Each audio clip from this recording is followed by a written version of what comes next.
So thank you, Amy, and thank all of you for coming.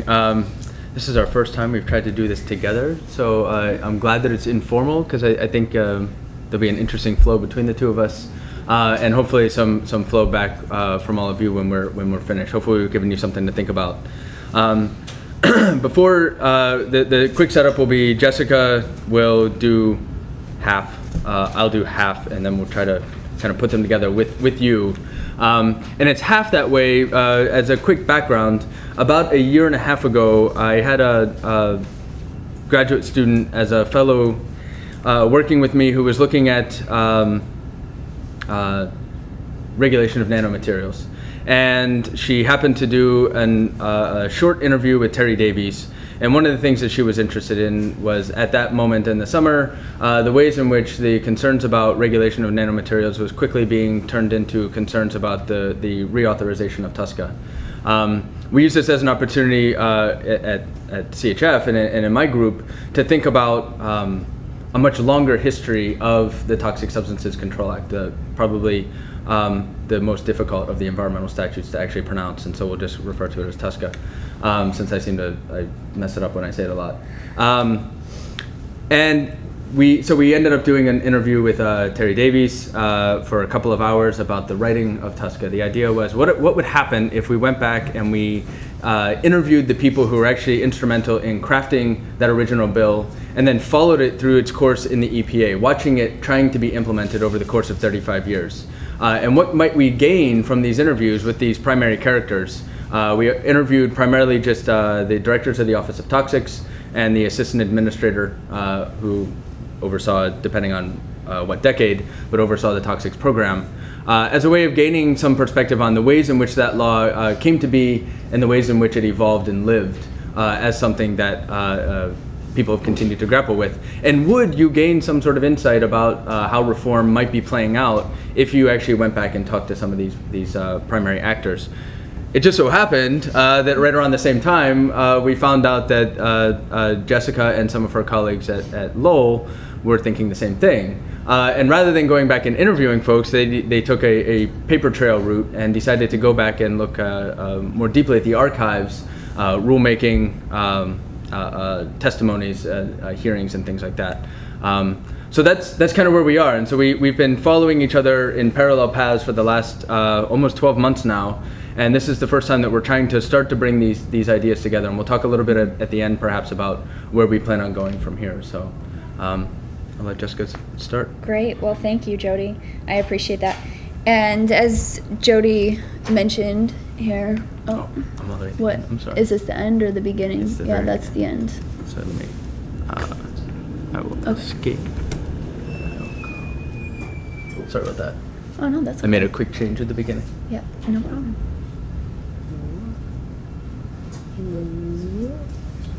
There we are.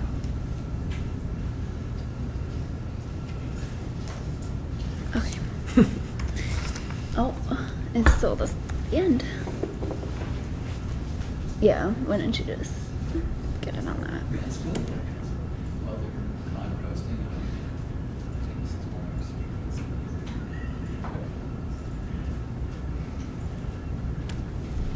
Okay, there we go. Perfect. So as Jody mentioned, our research really did focus on the document trail that EPA has left behind, and it has certainly been supplemented from Jody's great work in documenting the oral histories. But we began our research at the Lowell Center, and my colleagues Joel Tickner and Ken Geiser, investigating the history of TSCA in order to better understand both EPA's innovative implementation efforts and the factors that shape them. Today, I hope to highlight the critical role implementation played in the successes and failures of TSCA. My presentation is going to begin with a brief introduction to the law, even though I know most of you probably are very familiar with it. But I will then discuss the critical role implementation plays in policy success and failure broadly and describe the elements we identified as shaping TSCA implementation specifically.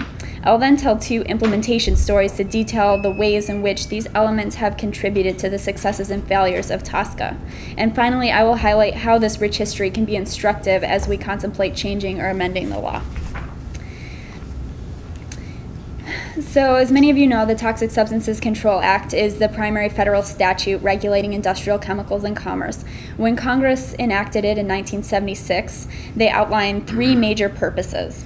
First was to encourage or require industry to develop adequate data. The second was to regulate chemicals that pose unreasonable risks. And the third was not to unnecessarily impede technological innovation. The statute also laid out an ambitious regulatory agenda, which included the development of an existing chemicals inventory, the establishment of a pre-manufacturer review program for new chemicals, the development and collection of chemical data, and the regulation of chemicals that present unreasonable risks. TSCA provided EPA with many different authorities and tools to carry out this agenda. Despite this, much of the agenda remains unaccomplished after nearly 35 years of implementation. Many critics argue that the core provisions of TSCA itself are to blame for this failure, but this perspective does not tell the whole story. The investigation of implementation reveals a new perspective on TSCA's performance. As TSCA illustrates, the mere act of passing legislation is no guarantee that real changes will occur. It is really in the implementation phase that policy goals are or are not achieved. We have identified 4 elements as shaping TSCA implementation. The first, statutory language. This element really goes beyond simple questions of authority. It includes clear mandates, realistic timetables, and limitations placed on delegated authority that have all played a role in TSCA implementation. The second, procedural framework, includes things like the rulemaking process, standards of judicial review, burdens of proof, and the handling of confidential business information. The third element we've identified, political context, includes things like an inconsistent vision and leadership in the implementing agency, the absence of congressional champions and oversight, competing priorities in the implementing agency, jurisdictional struggles, new regulatory challenges, and the presence and intensity of interest group involvement. Finally, resources, which consists of the availability of both fiscal and human resources at the time the law is passed, and the changes that occur to these resources over time have also been instrumental in shaping the implementation. It's important that these elements that I've just described be construed not only as individual influences on TSCA implementation, but rather as a system of interconnected influences. This graphic represents our systems map of TSCA implementation. It illustrates how each element not only affects implementation in its own ways, that's demonstrated by the individual arrows all pointing from the elements to TSCA implementation, but it also demonstrates how the various elements influence each other, shown by the arrows connecting the elements. Each of these arrows also represents a TSCA implementation story. These are stories of EPA struggling with chemicals management challenges, attempting innovative solutions, and confronting barriers that ultimately contributed to the successes and failures of these attempts. I'll now delve a little deeper into 2 of these implementation stories. The stories describe key chemicals management challenges that were discussed during the debates leading up to the passage of TSCA that later became focal points during EPA's implementation of the law, and that continue to influence chemicals policy debates today. First, I will discuss and analyze EPA's efforts to prioritize chemicals of concern. Then I will discuss and analyze the ways in which EPA attempted to take appropriate and timely action on problematic chemicals. So from the days shortly following passage of TSCA, EPA developed and implemented a number of priority setting methodologies and systems. Every several years, EPA changed direction by developing and implementing a different priority setting methodology. Some of the examples are listed below. I'm not going to go into a lot of detail, but it was just a consistent struggle to even figure out what sort of method, system, or criteria EPA would use to identify which chemicals to target with their efforts. So what were some of the elements that influenced EPA's efforts to prioritize chemicals of concern and really resulted in the never-ending task of identifying priority chemicals? The lack of clear direction and deadlines in the statute impacted the ability of EPA to effectively prioritize chemicals of concern and advance an agenda on existing chemicals. TSCA gave EPA complete flexibility with regards to priority setting and did not provide any timeframes or deadlines for moving forward. There was also no identified criteria for what constituted chemicals of concern. The inconsistent vision and leadership within the agency also resulted in frequent shifts in prioritization frameworks and methodologies. In addition, TSCA failed to grant general substantive rulemaking authority to EPA, which prohibited the agency from more formally issuing general standards and guidance through the rulemaking process. This resulted in the inability of the agency to further define criteria for systematically identifying and prioritizing chemicals of concern. At the same time, there was also a lack of investment in the existing chemicals program. Where difficult choices about allocation of limited resources arose, programs with statutory mandates, like the efforts on new chemicals, were favored at the expense of programs with less direction, guidance, and mandates, like the existing chemicals program. Now I just want to delve a little bit deeper below this analysis and really understand what was the perspective from EPA staff and officials that were working on the ground, what was happening at EPA, what were the struggles they faced, and what factors do they acknowledge as contributing to these struggles. For statutory language, in a 1992 hearing, Linda Fisher acknowledged that this complete flexibility and very little guidance on where to start or what to do was a very difficult barrier to moving forward in prioritization efforts. 10 years earlier, Don Clay, who was also the assistant administrator of OTS, identified the absence of a coordinated process for identifying and characterizing potential risks as one of the major problems with the existing chemicals program. In terms of the procedural framework, Steve Jelinek, who was the assistant administrator in the years following TSCA enactment, in one of the interviews that Jody conducted, acknowledged that the procedural and legal hurdles definitely exacerbated the difficulty of coming up with their own standards for and criteria for identifying chemicals of concern.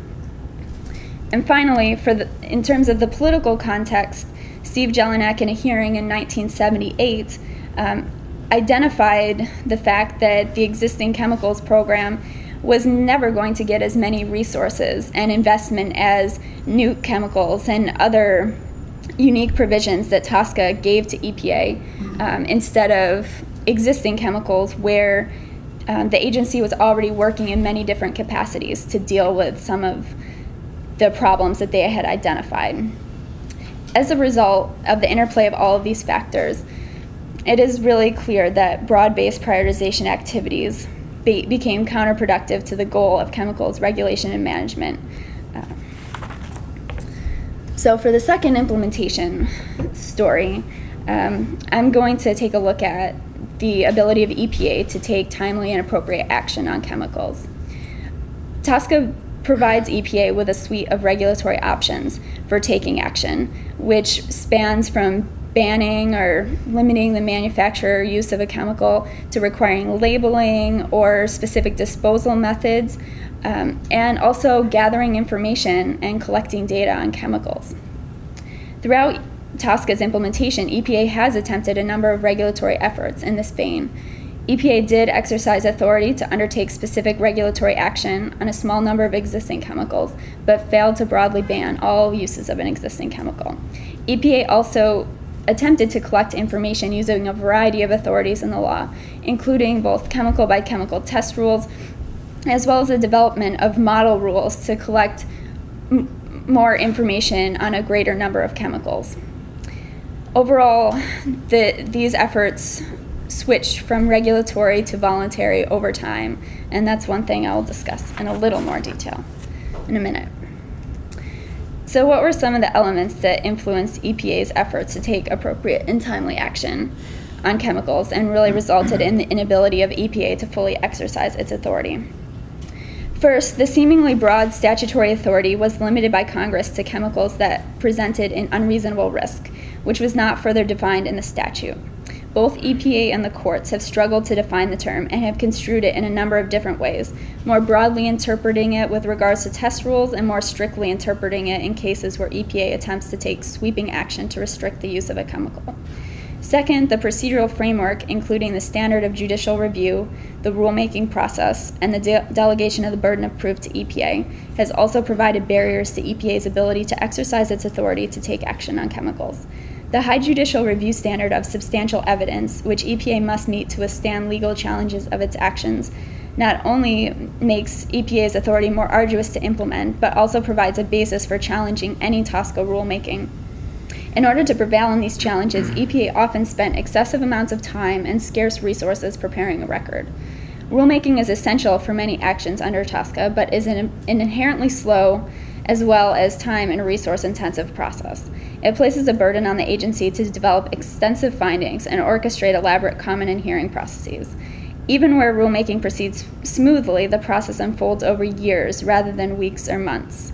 EPA was also placed at a disadvantage when it was allocated the burden of proving that a chemical presents an unreasonable risk, which also contributed to EPA's inability to take action. Third, political factors also played an important role.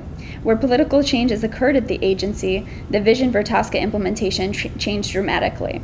There was a significant shift in the early 1980s toward voluntary rather than regulatory approaches that coincided with the critical moment where TSCA implementation was finally ramping up.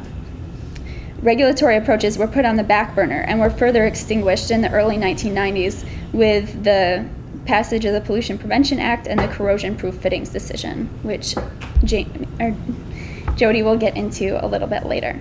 There were also jurisdictional struggles between EPA and other federal agencies charged with regulating chemicals. In the 1980s, EPA began to use its ability to refer regulatory responsibility to other agencies as an escape hatch to avoid regulatory responsibilities it should have legitimately exercised.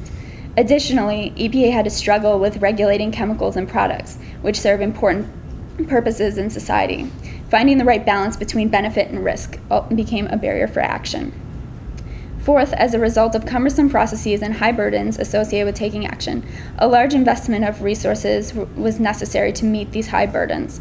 As overall amount of resources decreased over time and other important priorities overshadow work on existing chemicals, the investment in regulatory actions on problematic chemicals greatly diminished and impacted EPA's ability to vigorously pursue this work.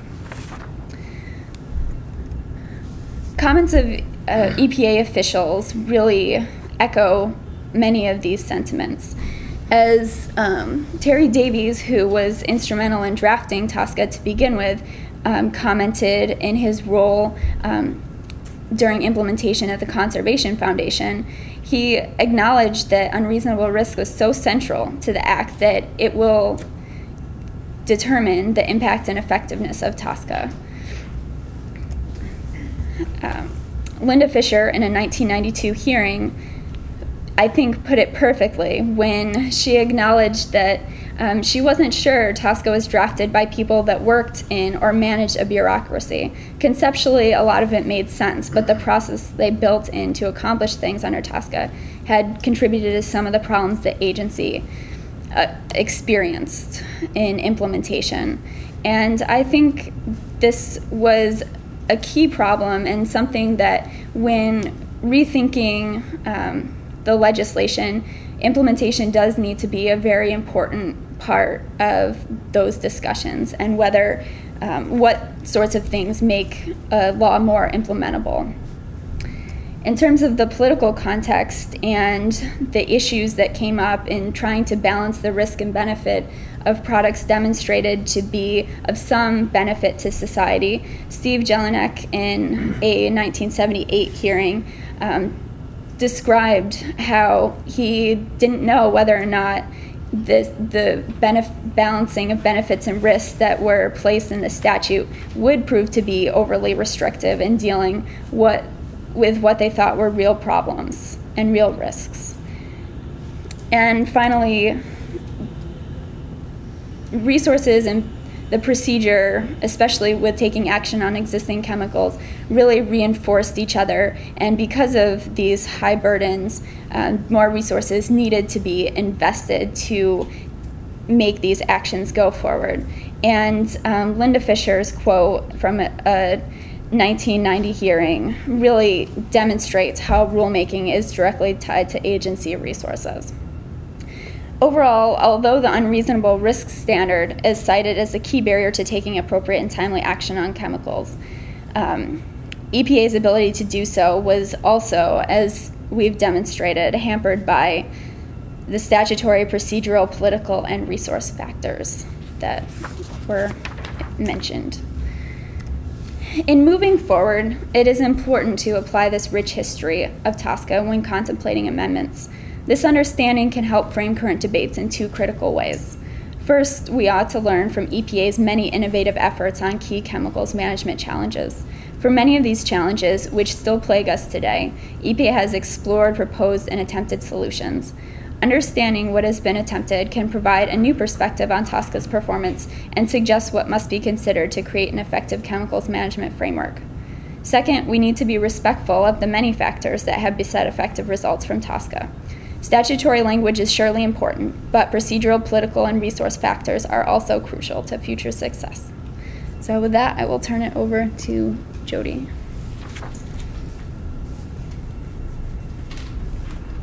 Thank you. Jessica has done an amazing job of taking what is an amazing amount of information and really distilling it and getting it down to a story that's got some coherence. I'm still living in a Rashomon effect with the interviews that we did, right? So I want to keep us all in that complexity. I don't want to distill it down too much, although I will, just because we can't just sit here and read 24 hours worth of interviews together, although it would be very fun. So instead I'm going to try and offer a little bit of getting inside of some of the messiness of the lovely diagram that Jessica had that gets inside of some of where those arrows connect to understand the ways in which these pieces are interconnected. And she's used the draw function on PowerPoint much better than I have. So I'm going to offer up front just kind of the first couple pieces that I'll be focusing on. And I want to talk about these in terms of this is not linear, what I'm going to show you up here, but these are, thinking of them as bricks stacking on top of one another so that there's a cumulative effect and that they're all interacting with one another to get to some of these kind of tentative conclusions. And then I'll walk you through each of those, and I've tried to draw out one or two or three quotes that are relevant to each of those that kind of help to highlight some of the messiness inside of some of these topics. So some of the things that we're interested in, the legislative history needs to be taken into account, and this isn't just it getting into Congress. This is the writing process inside of CEQ. This is CEQ giving it over to the Nixon administration. This is the Nixon administration giving it over to Congress. This is it sitting in Congress for 5 years, and then all of the things that Jessica outlines for you, and that inside of those years are really some really important points. Inside of that are different ideas about what are appropriate models, both when framing TSCA and then for implementing it, and the appropriateness of some of them really working and some of them not. And this has to do with issues of fit inside of EPA, the timing of when TSCA is drafted versus when it's adopted, and what has happened in the interim in terms of the passing of the Clean Water Act, the passing of the Clean Air Act, and the ways in which that also interacts with issues of mandates, which Jessica has talked about, and also just a broader sense of mission. Implementation, but I'm not going to talk about implementation because Jessica has already covered that in depth. How that then impacts questions of data. So I don't want to talk about a specific part of data, but just about larger questions of data. What kind of data do we want? What kind of data do we need? What are we going to do with this data? How are we going to collect it? How's it going to be organized? How are we going to share it? It's a much more complicated nest. What happens when we have this infamous corrosion-proof fittings case that comes down and demonstrates that asbestos can't be banned under the ways in which EPA had submitted it after 10 years of work, and that all of these then translate into two larger problems as far as I see them right now. One is the orphan status of TSCA. And this comes up in almost every single interview, but in slightly different ways. But basically the fact that TSCA has been left alone for 35 years. It has been left alone by Congress, it's been left alone by the public, it's been left alone by the NGO community. There's not a single person who, one of the quotes I guess was, it's always the fourth most important thing to do on a list of your top 2 things that you're gonna get done. And that it suffers from that, and it suffers because of the resources. It suffers for all of these ways that Jessica's talking about in terms of the implementation. all of which results in this larger culture of working over, under, and around Tuska. And I think the broader message that we're trying to get at, that we're seeing out of these interviews, is that if you're going to go back and fix it, you need to take into account all of the things that have happened over, under, and around, because you're not fixing Tuska 1976, you're fixing Tuska 1976 plus a bunch of scar tissue that has been built up. And some of those programs have actually turned out to be quite useful. There's been innovation that has happened in terms of, well, if this isn't going to work, we'll develop something else. There are also other programmatic effects that need to be taken into account. Sorry, too many different places, right? So this is my quick little schematic of the legislative history of Tuska. You have an idea, so it's this box, it's outlined, and this is, you know, kind of Terry Davies working very hard at the CEQ, and all of a sudden he starts getting, you know, some ideas given to him, mostly from people like Charles Letow, that you might be able to use something like the Food, Drug, and Cosmetic Act to frame this idea. You might also use FIFRA. There are models in place for thinking about how we deal with multitudes of chemicals, how we collect information around them, and how we go about regulating them.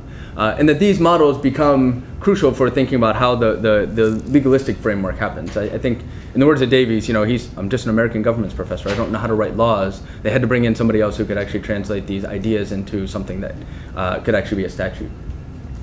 So it gets filled in, right? So then it goes to the OMB, and more importantly, it goes to the Commerce Department, and it comes out a very different shape. And you know, you can, you know, when all this is done, you can read the oral history, and you can, you know, kind of read Terry's ideas of what happened inside of a boardroom for 2 days when he was instructed on how the law really will work versus how he thought it might work. And so it goes through a very transformative process before it even makes it into the official offerings of the Nixon administration. It leaves there and it goes into the House and Senate. And it goes through, that should really just be on the Senate side, you know, it goes into the Commerce Committee. They come up with 2 different shades of blue, right? I mean, so they're still working with roughly the same thing, but it's taking on a different hue. And it's important to understand that, you know, I don't know, this is Schoolhouse Rocks, right? I mean, it's no surprise that they come out different, and that you have to then reconcile them. But more importantly, when it gets reconciled, and again, this is just on the Senate side, it leaves the Commerce Committee and goes over into Environment and Public Works. And in, again, nearly every one of the interviews, this is a crucial change, right? Because the people who passed it are not the people who are now in charge of it. And that isn't sitting well with a lot of people. It also plays into this larger problem of its orphan status. So that's a, you know, less exciting Schoolhouse Rock's version of Tuska. But it gets at thinking that we need to understand how this shape changed and how the color changed on what Tuska was versus became and now is. So models, mandates, and mission. Let's have an extensive quote from Mark Greenwood talking about the ways in which you might think about the Food Quality Protection Act as one way of how one might go ahead and grapple with this. So obviously it wasn't around when they were first doing it at the beginning. I mentioned there was FIFRA, there was the Food, Drug, and Cosmetic Act. But again, I think what the nice thing is that the Greenwood really gets at the ways in which these models aren't necessarily appropriate, but people keep trying to make it appropriate. And the way that he develops this at the end, right, is that what happens to be the biggest difference is mostly when dealing with a lot of the things other than bulk chemicals, risk management and risk assessment aren't necessarily 2 issues you have to grapple with at the same time. There's already a sense that a certain amount of assessment has been done, and that's why some of these regulations are going forward. Instead, the Office of Toxics is put in a position of trying to decide whether or not they should be risk managers or risk assessors. And they have very different ideas and very different camps that develop around this. And it's very tough to do both at the same time, because the people who are trying to do risk management are assuming that you already know what the risk is. But the people who are doing the risk assessment are saying, I don't even know how to get enough data to do the risk assessment. Am I asking the right questions? And so there's this kind of churning and total lack of sync between these 2 groups as they're grappling with this. And so it's, you know, again, he calls out the FQPA just as a way of, you could do this because you already had settled some of these questions, but these questions hadn't been settled when Tuska was being put in. Mandates. Mandates is an interesting and sticky question. as some of the quotes that Jessica showed you, especially from Linda Fisher and Steve Jelinek, get at the problem of there wasn't enough guidance in that original statute to really tell EPA what to do. But that wasn't an oversight, right? That this is built into the original idea of TSCA, and the question needs to come back to whether or not that was actually an appropriate thing to do.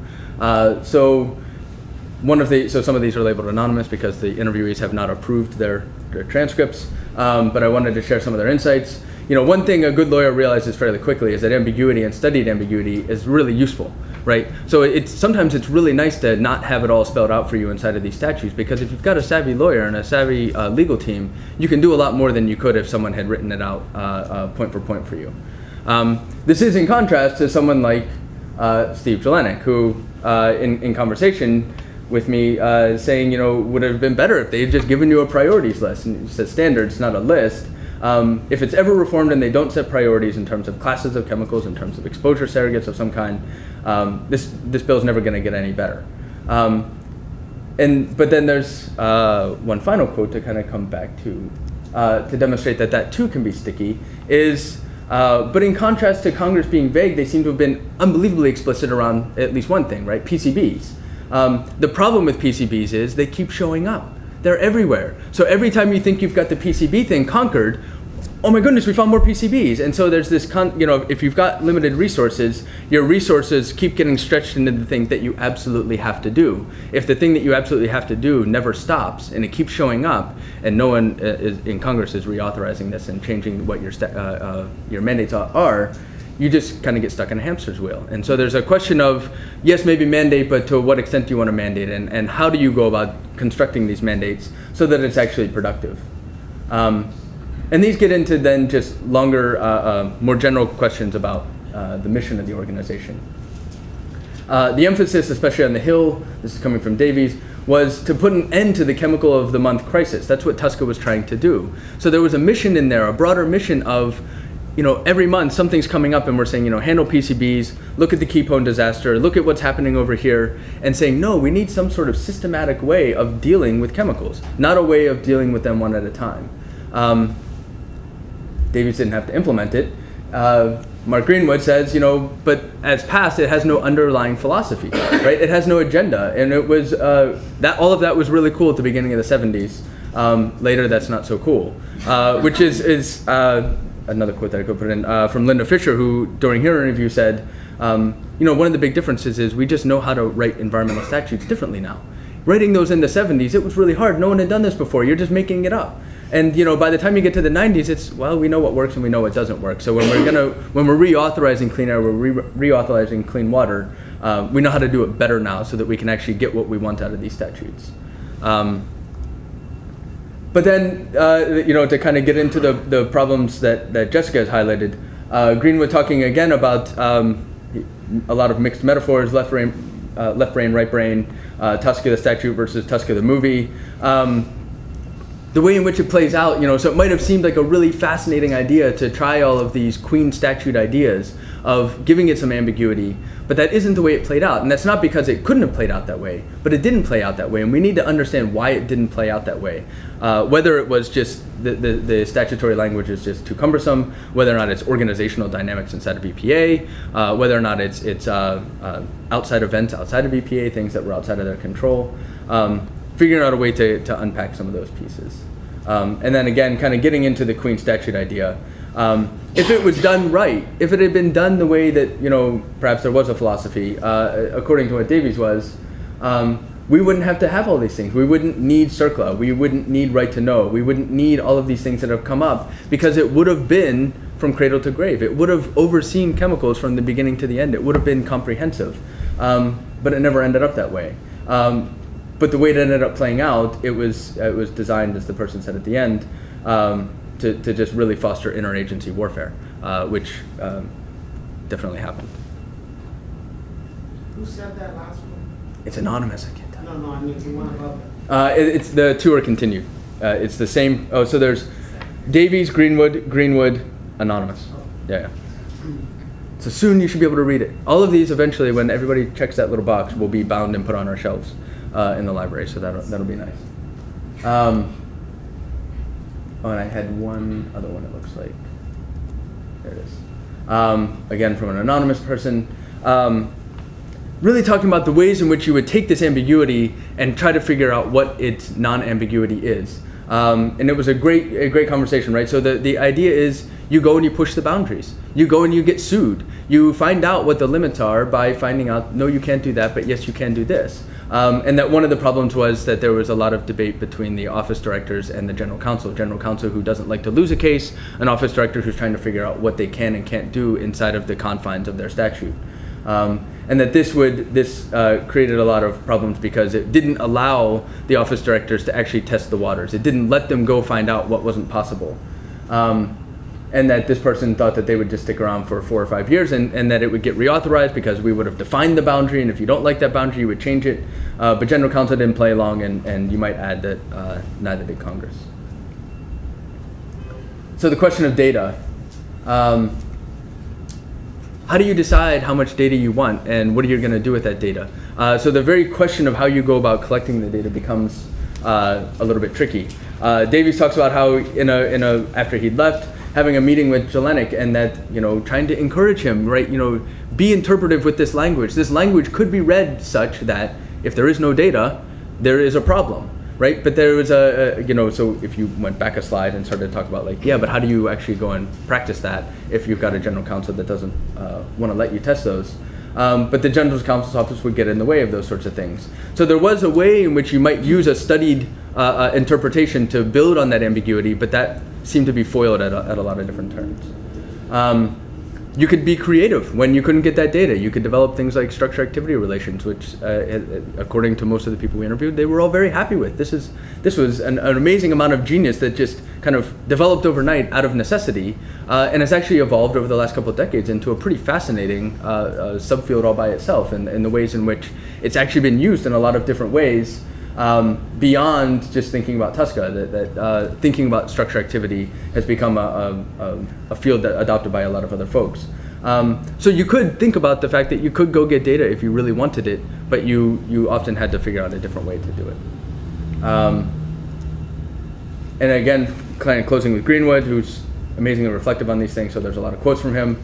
If you look at the legislative history, you can find a lot of things that help you and have a lot of flexibility. The Office of Pollution Prevention and Toxics hamstrung itself terribly in terms of what it thought it needed to do, right? So again, we're getting inside of Jessica's graph, or inside of her diagram, but we're trying to introduce the human element of, there was a lot of interpretation going on. There was a lot of organizational behavior problems that were going on, and a lot of overestimating what the statutory limit was, and not a lot of underestimating of what that statutory limit was. So the case for all of this becomes asbestos, right? So for 10 years, the EPA collects data on why you should be able to ban asbestos. And they figure, as Jelinek was explaining, if you're going to go out and you're going to try each one of your sections of the statute to test the waters, what's the one thing we think we can really take action on to ban? Let's go after asbestos, but unfortunately it takes, again, 10 years to accumulate all of this. So it really builds off of all these other pieces, the questions of mandate, the questions of mission. It's not in there, but it's assumed to be in there. They have to go get data in ways that isn't involving the industry. But in the end, of course, they submit the rule. The rule is appealed, of course, by the industry. It goes to the Fifth Circuit Court down in Louisiana and is promptly overturned, saying that EPA had not met its burden of proof. Burden of proof specifically, and I think that everybody's got a different memory of this who was involved in it, but in part because asbestos was so diverse across the economy that the statute could, or the decision could be read as such that you'd have to go in and figure out and do a cost-benefit analysis for each individual application inside of the economy, and then so it becomes instead of doing one analysis, you would have had to do thousands of analyses and demonstrate that it's the least burdensome, et cetera, et cetera. And for reasons that largely went unexplained by most folks, it was never appealed. And so that's one of the things that we're very curious about, since it seemed to be so clear-cut to so many people. It was very clear, according to Greenwood, that this should have been banned. But the big thing that happened, right, is so when the rule blew up because of the legal issues, the office was completely demoralized. There were people who had literally worked on this for the last 10 years, and when they realized that they couldn't do this, and they felt, suddenly it was taken away, right? The entire statute, as far as they were concerned, had been taken away. And so it was very, so this plays into why wasn't it appealed? Well, nobody really had the energy to even go through an appeal process. I'm not sure if that's true, but definitely one of the factors. From an anonymous person, the case is exemplary because it's an illustration of a movement in US law which got us off the tracks. I don't think it created, but I think it's certainly Exhibit A. It's an example of how totally impractical things have become and the ways in which the courts have kind of fallen out of step with what it would actually take to ban a substance. And then Chuck Elkins, who at the time was the director of the office who hand-delivered the rule up to his seniors who gave it to OMB. OMB, who later gave it a stamp of approval, saying that this was one of the best economic analyses they'd ever seen on why you should be able to ban a substance, and use it as a case themselves later. Elkins reflecting on this, saying that, in thinking about the aftermath, that this morning before the interview, he wanted to go and start refreshing his memory about TSCA since it had been a while. And he wanted to see what the EPA listed that the office could do. And glaringly missing from there was their ability to take action to limit the use and ban a substance. And his reflection was, my God, I mean, I knew that the fallout from the asbestos case was bad, but I didn't think it was so bad that we thought we lost an entire section of a statute. But in practice, that is what happened, even if that wasn't what was meant to happen. All of which, we're I wouldn't say argue, but we're concluding, leads to this larger orphan status problem. The orphan status exists inside of Congress. So you can talk about the political leadership changing, as Steve Jelenic does. Political leadership changes, but it wasn't, there was nobody who really wanted to put their neck out for this. And kind of being curious about why at this moment we might actually be thinking about this. Mark Greenwood talking about the fact that he needed to go out and build constituencies, that what was really missing were constituencies. He couldn't figure out whose constituencies were besides the chemical industry, and that the chemical industry really only cared because they had to, because this was potentially affecting them, and it was really only affecting them because of the new chemicals programs. So industry had to be invested, but everybody else had kind of disappeared. And then somebody lamenting about why there might actually be problems inside of Congress and going through this. Lamenting the fact that we've become terribly partisan, that back in the day, the environment was the last to become partisanized, but now it has been too, and we really miss the people who used to stand up in the 70s and actually work with one another. And the first time we heard this, we were slightly skeptical that it might just be pining for the past, but it came up over and over again that you could actually get work done, and that really seems to be missed inside of Congress. It's an orphan from the NGOs. Davies talking about one of the reasons it sat so long on Congress, on Capitol Hill, was that they really couldn't muster political support, they couldn't muster public support.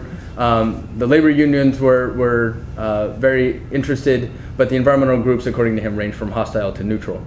And it was because of that, it was perceived, and still might be perceived this way, that legislation that cuts across air, water, land orientation of the agencies, cuts across states and federal agencies, really cuts across the way in which environmental groups tend to be organized. And so the environmental groups had a hard time figuring out how to approach this because they couldn't figure out what was the appropriate staff to put on this because it wasn't something that fit into one of the neater categories of the other environmental statutes. And that a law that cuts across these programs is a threat to the way you do business. And I think business he meant for both industry and the NGOs, and that's been a perennial problem. Davies further reflecting that they were involved. It's not that they weren't ever involved, but that it was really hard to maintain that level of involvement, especially past the mid-'80s, when serious funding problems hit a lot of the NGOs. It was difficult to justify, if Congress isn't holding hearings, why you've got a senior staff person focusing on this statute, and that for all these reasons inside of the political climate, everybody just kind of backed away. And it's a problem inside of public, again, going on Davies, that it was just completely too esoteric. It was something that they really just, it wasn't a river on fire, it wasn't smog, it wasn't something that they were told to be interested in. There was a difficult time building any sort of intimate connection in the ways that a lot of the other statutes had built a constituency. All of this leads to, again, these larger problems of working over, under, and around Tuska. I have a very long quote there, and it's very tiny, although it's not as bad. Maybe you can read. That I just want to close with, because I think the person really, especially maybe it's the last page, EPA's had to work both over, under, and around these authorities. We had to rethink what the approach was going to be to existing chemicals. We had to rethink what was going to happen after the loss of Section 6. If you have a hammer somewhere in your toolbox, but people might think about negotiating, but once people realize there's no hammer in your toolbox, you've got a problem. So you have to start figuring out new ways. And some of those new ways came about through taking advantage of some of the innovations that had evolved over the last 2 decades. Some of them came about because of the Pollution Prevention Act. Some of them came about because of new things totally outside of EPA altogether, whether or not it was community industry collaborations. But people started to develop new ways of doing these things. There's still a pressure, getting towards that one towards the bottom, there's still a pressure, find a bad chemical and get rid of it. We can debate what it is that bad is, and sufficient data, and what ought to be done. So even though we've got all these ways of handling all of the inefficiencies and inabilities of Tuska to actually work, we're still right back where we began, which is in some ways getting past this problem of dealing with chemicals one at a time. And then again, that these programs might get you to the same goal, but they're not actually taking advantage of the statute, which is ultimately problematic in this last quote that I'll share with you. So 30 years of building strategies to go over, under, and around Tuska. Is it a better strategy then to fix Tuska, or just